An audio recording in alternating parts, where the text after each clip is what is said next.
সবাইকে আসসালামু আলাইকুম। ঈদ আয়োজনে আজকে আপনাদের জন্য থাকছে একটি ডেজার্ট আইটেম, যেটা দেখতেই সুন্দর না খেতেও মজার হবে। ঈদের দিন আমরা এমনিতেই অনেক ব্যস্ত থাকি, আর এই ব্যস্ততার মাঝখানে কিভাবে এত সুন্দর একটি কম সময়ে ডেজার্ট আইটেম করতে পারবেন সেটাই আজকে আপনাদের সাথে শেয়ার করব। আশা করছি আজকের এই রেসিপিটি ভালো লাগবে। আজকের এই ডেজার্ট আইটেমটি সবাই তৈরি করতে পারবে, নতুন থেকে পুরাতন। আশা করছি রেসিপিটি ভালো লাগবে। তো আপনারা ঈদের দিন এই আইটেমটি অবশ্যই রাখতে পারেন, সকলেরই মন কাড়বে যদি এরকম একটি ডেজার্ট আপনি তৈরি করে টেবিলে পরিবেশন করেন। তো চ্যানেলটিতে সাবস্ক্রাইব করে পাশে থাকবেন যেন পরবর্তী ভিডিওগুলো আপনার কাছে পৌঁছে যায়। চলে এলাম আমি পুরো রেসিপিতে।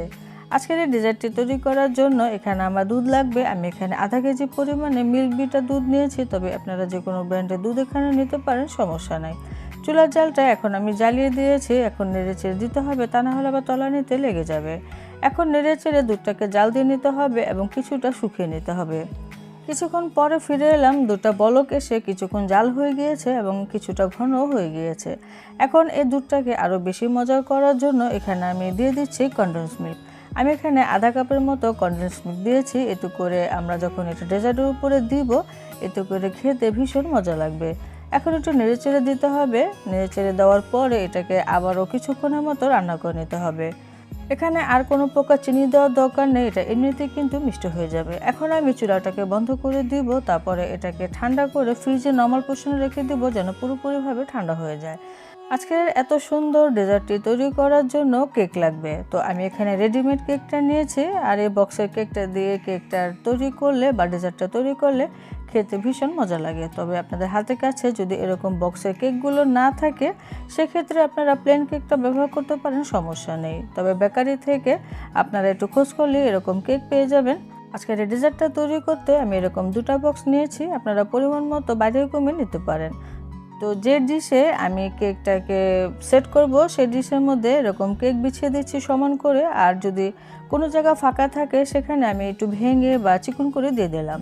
এখন ডেজার্টটাকে সুন্দর এবং মজাদার করার জন্য লাগবে ক্রিম। আমি এখানে টপিক্যাল ক্রিমটা নিয়েছি 1 কাপ পরিমাণে। তো বরফ ঠান্ডা নিতে হবে, আমি ডিপ থেকে বের করে নিয়েছি, তারপরে বিট করতে হবে। তো বিটারের স্পিডটা মিডিয়ামে রেখে আমি কিছুক্ষণ সময় নিয়ে এরকম বিট করব, তাহলে আমার ক্রিমটা খুব সুন্দরভাবে হয়ে যাবে। তো কিছুক্ষণ বিট করার পরে আমি একটি স্প্যাচুলা দিয়ে উপরে এগুলো একটু মাঝখানে দিয়ে দিচ্ছি, আর এর সাথে দিয়ে দিব সামান্য একটু ভ্যানিলা এসেন্স। তবে এটা অপশনাল, আপনারা যদি চান দিতে পারেন, আবার না দিলেও চলবে। আমি এখানে 1 চা চামচ পরিমাণে দিয়ে দিলাম। আর আমি এখানে কোনো প্রকার চিনি ব্যবহার করলাম না, কারণ এটা এমনিতেই মিক্সড থাকে ক্রিমটা।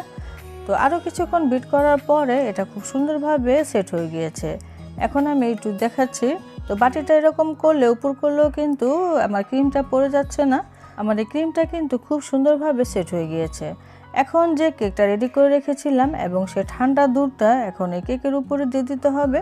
তো কেকটা হালকা একটু ভিজে নিতে হবে, এতে করে ডেজার্টটা খেতে ভীষণ মজা লাগবে। দুধটাকে অবশ্যই ফ্রিজে রেখে দিতে হবে যেন পুরোপুরিভাবে ঠান্ডা হয়ে যায়। গরম অবস্থা দেওয়া যাবে না, তা না হলে ক্রিম কিন্তু গলে যাবে। এখন সেই বিট করে রাখা ক্রিম আমি এই কেকের উপরে দিয়ে খুব সুন্দরভাবে একটু কভার করে দিচ্ছি। এখানে এত ফিনিশিংয়ের দরকার নেই, একটি লেয়ার দিয়ে দিলেই হবে। তারপরে আমি উপরে আবারও প্রথমবারের মতো কেক দিয়ে বিছিয়ে দিচ্ছি। তারপরে সেই দুধটা আবারও কেকের উপরে দিয়ে দিলাম। তারপরে কেকগুলোকে হালকা একটু ভিজিয়ে নেব, অতিরিক্ত দেওয়া যাবে না।